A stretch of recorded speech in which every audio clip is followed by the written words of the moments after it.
Hey, welcome everyone. Thanks for joining. This is Inspirage's Unscripted video series. Our topic is logistics. My name is Ty McCrossan. I'm Senior Solution Director over here at Inspirage, and happy to have a great guest today to chat with. He's a good friend of mine. It's Oracle's Derek Gittoes. Derek is Vice President of Supply Chain Management Product Strategy out on the West Coast. Welcome, Derek. Thanks for joining. Good day, Ty. Thank you very much for having me. Yeah, that's good. It's good to catch up. So, Derek, before we get into the hard-hitting Q&A, can you share your background with us? Yes, of course. I've been with Oracle. This is my 20th year. Always in supply chain product development, primarily with a focus on logistics, including transportation and warehouse management and global trade. And prior to being at Oracle, I was with Global Logistics Technologies, or GLOG. So I have a long history with our transportation product going back, well over 20 years now. Right. That's great. That's right. Back in the days, Oracle acquired GLOG. I remember November of '05. So it's been a great run for GLOG. So congrats on the journey. So hey, Derek, let's jump into some questions. Oracle just kicked off FY23, June 1st, so here we go again, right? We climb the mountain again. So from a roadmap standpoint, big ideas, can you share some thoughts for the audience around OTM, GTM, and our friend WMS? Yeah, I'd be glad to. We, of course, have a lot going on, but you told me I only had a couple minutes, so Yeah. I'm just gonna hit the highlights.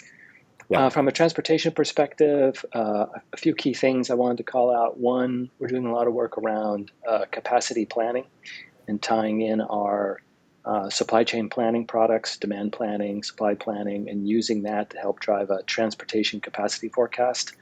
Obviously, availability of transportation capacity and the cost of that capacity is a very important topic these days.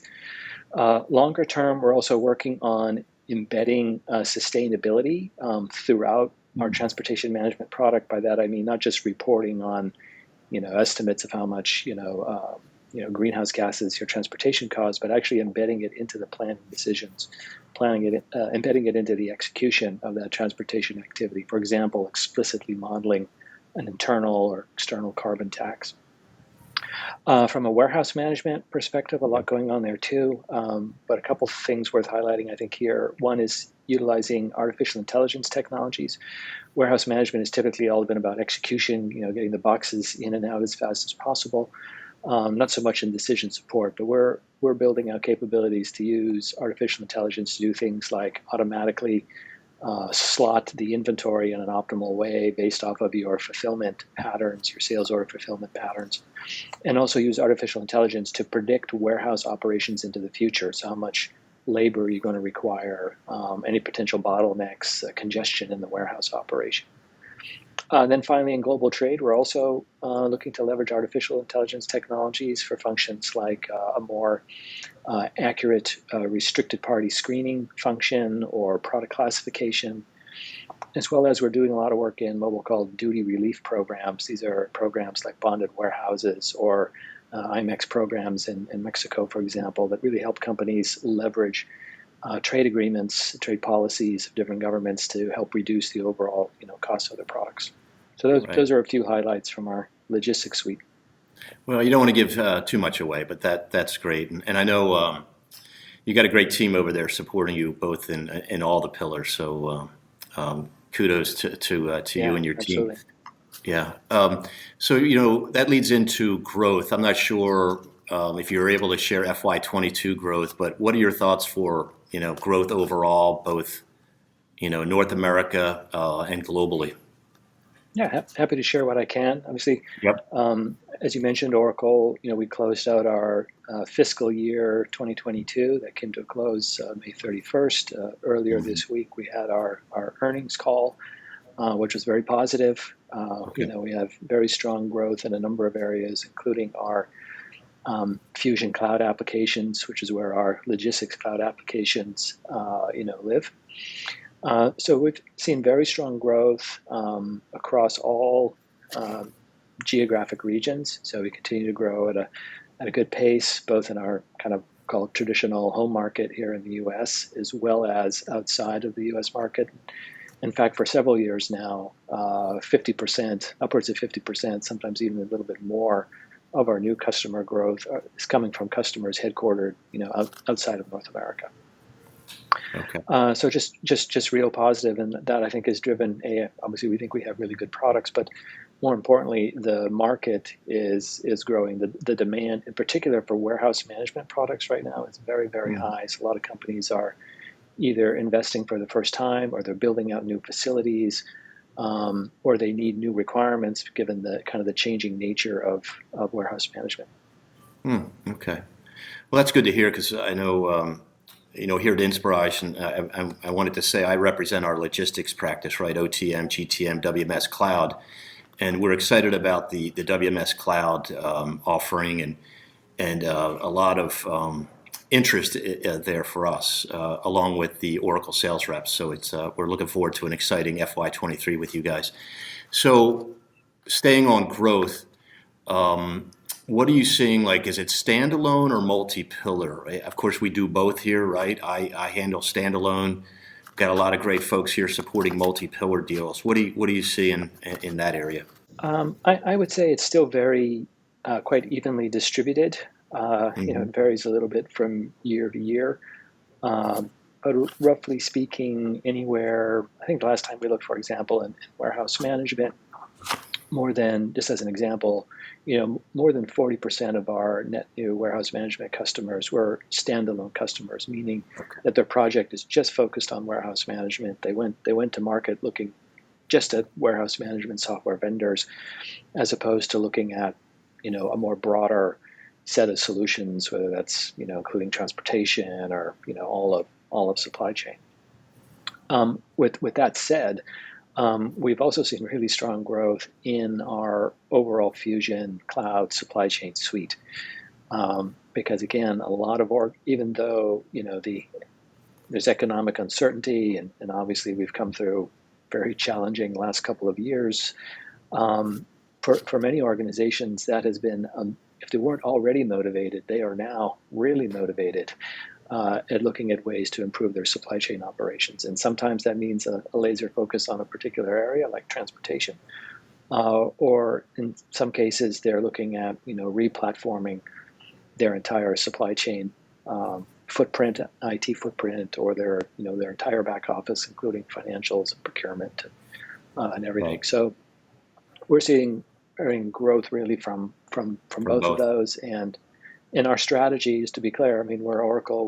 We've got everything in the kitchen sink for you. But if you want to just focus in one particular area, our products can stand alone and provide great value in just global trade or transportation or warehousing, and they can be deployed that way. A lot of our customers don't have an Oracle ERP as a back end. They may have SAP or Infor or some other solution, and we continue to support that. But at the same time, we're also investing in building out even tighter integrations, like in warehousing. We're doing a lot of work between our warehousing and manufacturing products for those companies with manufacturing operations, where again the material handling aspects as well as the manufacturing operation really need to be synchronized well. So we try to deliver on both value propositions, and we see them driving growth in both standalone and suite. Derek, I was going to say, I was thinking as you were speaking, the kitchen sink right here at Inspirage. All we do is Oracle, so we would love to implement the kitchen sink, right? So keep bringing it, and we'll take care of it. So you mentioned and the pandemic and supply chain disruptions, right? Hot topics, right? My kids are talking about the supply chain now. So what are from that, how do you prioritize the roadmap based on what we just went through over the last few years, and hopefully, fingers crossed, we're done, right? Yeah. Well, it's again, the impact varies a bit by industry and region and so on. But at a high level, so in transportation, real big concern about the cost of freight. So any kind of optimization capability helps there. Real big concern about the availability of capacity. and being able to, get access to capacity, being able to lock in that capacity. And so that's a great example of why we've been investing in building out this solution that combines our demand planning, supply planning capabilities, and can feed that into our logistics network modeling in OTM to help derive, what's my capacity going to be, my capacity requirements, looking out several weeks or a few months, and can I lock that into place? And if not, provide that feedback into your supply plan so you can make adjustments so that you're not, making promises to deliver goods to customers when in fact you have, no ability to do so. We've also seen great variability in transit times. So what used to be maybe a 28-day transit time, from Asia to the U.S. reliably, now it's, maybe we're talking a couple months. Worst case. So investments we've done there are building artificial intelligence into our transit time predictions, using that historical information, using external sources of data with regard to weather, port congestion, et cetera, to help make better, not just predict ETAs for shipments on the water, but to make better planning decisions in advance so that you're, again, not surprised when the shipment is late if you had known that was going to be happening up front. And then lastly, on the warehousing, I mentioned there's a lot of demand for warehousing, and that is being driven by, of course, a lot of companies all of a sudden had to go to basically direct to consumer models. So we had some of our retail customers see 10 years worth of e-commerce growth in the space of a few weeks, and so some warehouse management systems are not designed to support that kind of fulfillment process. We were already in a very good shape there to support that. Right. But the other big thing that's happened in warehousing is the availability of labor, just getting enough people to be able to do the work, and then the price, the cost of that labor. So that's really driven interest in automation, and in particularly in new types of robotic automation for doing, picking and pallet movements, et cetera, within the warehouse. And so we've been investing in our both business logic and integration capabilities to support those different types of robotic automation systems. Okay, that's great. All right, well, thanks for sharing that. So just a couple more questions. I did want to touch on logistics network modeling, right? Great module functionality that was released, I guess, 4 years ago now? Yes. So what's the latest adoption rate? Any learnings from our customers that you can share? Yeah, absolutely. So we're seeing very good adoption. I think our timing turned out to be quite fortuitous because, again, doing network design activity, again, maybe in older days when my hair was less white, it's something you would do, very, maybe once a quarter, once every year. Now companies find themselves, they're having to make adjustments to their network, to their operation on a much more frequent basis. So just having that functionality embedded within the operational TMS is a great value. And being able to look at, impacts, simulate the impacts like, oh, my carriers are threatening to raise the rates by 10% next year, or my demand just fell through the floor or went through the roof. What's that going to mean in terms of capacity? But really good timing. We have dozens of customers. I think we have upwards of 50 or over 50 customers now. Companies like Dow Chemical, who I know you guys know well, presented on their use cases. Whitecap, which is a wholesale distribution company, also presented on their use case. So it's been really good. What we're finding the interest in now, in particular, are a couple of use cases. So even for companies who don't have an operational transportation management system, maybe they've outsourced to 3PLs, or they're got lots of different divisions and they're all kind of doing their own thing. We have what we've been calling our transportation orchestration solution, which is where we use our OTM product and logistics network modeling to consolidate all that transportation activity, which again may be managed by, say, different 3PLs, to provide analytics, as well as to use logistics network modeling to sort of replay, what could have happened. Are, for your example, your 3PLs sort of sub-optimizing? Were there opportunities to make that operation more efficient? So we've seen uptake there with a couple of really big global companies in food and beverage and chemicals and so on. And then, again, with this focus on sustainability, we've also put together some solutions and demonstrate how we could use logistics network modeling to assess the impact of, again, changes in your network, changes in your operational policies, and how that would impact your greenhouse gas emissions, for example. That product's come a long way. Nice stuff. One question I had, kind of again wrapping up Idea Labs. We've had some questions on our end around Idea Labs and what's the process at a high level. Can you give us some guidance there? Yeah, it's very straightforward. So first of all, it's open to any customer. You just need to join the Cloud Customer Connect online community, which is available for transportation, warehouse management, global trade, all of the cloud applications that Oracle has. And each one of those products, I'll pick OTM for an example, as an Idea Lab.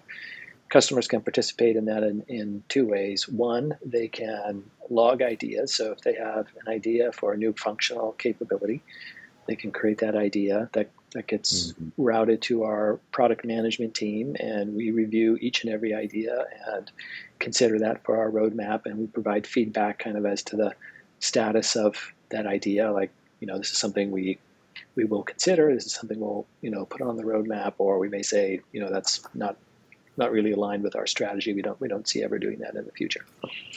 The second thing that customers can do is they have access to and can view the ideas that other members of the community have created, and then they can indicate, with a thumbs up, basically, as to whether or not they agree with that idea, that they support that idea.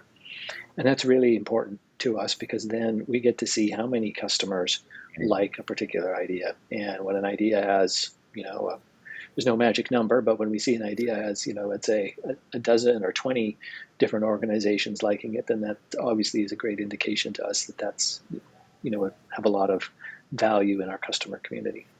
Right. So it's really important. Encourage customers, to vote often, vote early. Lots vote, of thumbs up. Yep. Participate. Can't guarantee that every idea you log or that you like will get into the product roadmap, but I guarantee if you don't log it or vote on it, then there's a lot less likely. So, and we include probably in every release upwards 20, 25, 35% probably of the features, if not more, we can directly tie back to Idea Lab entries. Okay. All right. Well, great. Thanks for that. So OTM SIG coming at us. Starts Sunday evening, July 31st through August 3rd. Looking forward to your keynote, August 1st. On the Inspirage side, we're a platinum sponsor. We've got a cool booth. We've got speakers, and we're having our annual reception at the Continental. So, Derek, you're invited to join us. On the rooftop? On the rooftop, yeah, exactly. So, so we look forward to your keynote. I appreciate you chatting with us today. Absolutely, my pleasure. Thank you, Ty. Okay, thank you.